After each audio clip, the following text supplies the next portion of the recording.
Titli, this little corner of the internet, day 80।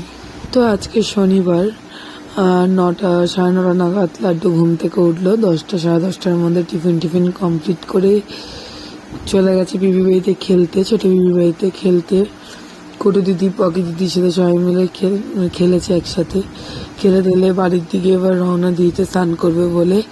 স্নান টান complete করে তাকে শ্যাম্পু করে দেওয়া, চুলগুলো পুরো একদম এলো পাতারি হয়ে রয়েছে।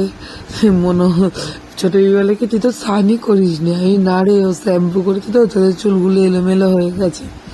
তারপরে ওকে ক্রিম মাখালাম, ওষুধপালা খাওয়ালাম, খাবিয়ে দাবিয়ে নিয়ে টিপ পরিয়ে একেবারে গোটবাবু সেজে বসে রয়েছে। তারপরে ঘুম পাড়ালাম, ঘুম থেকে উঠলো, উঠে লাঞ্চ কমপ্লিট করে আবার একটুখানি খেলে দিলে নিয়ে আবার একটু ঘুমিয়েছে। ঘুম থেকে উঠেছে যেই এবার পাপাকে ডাকছে, পাপা ওঠো।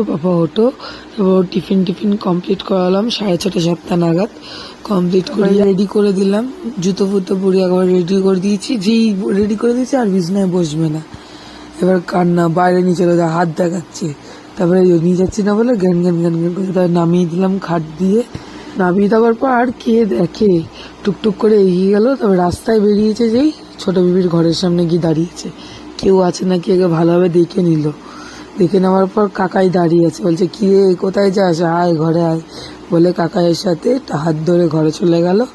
গিয়ে কাকাইয়ের বাড়িতে গিয়ে একটু খেলে দিলে নিয়ে তারপর বাড়ির দিকে আসবে, আবার ডিনার কমপ্লিট করবে। তারপর 9:30 নাগাদ আনতে গেলাম। তারপরে ইনি মহান ব্যক্তি দাঁড়িয়েছিল, আমাকে দেখে তো ভৌ থামে না। তারপরে একটু ভৌ করে নিল, তারপরে নিয়ে এলাম, এনে ডিনার কমপ্লিট করলাম। পাপা একটু ওষুধ খাবিয়ে দিল। তো চলো টাটা বাই।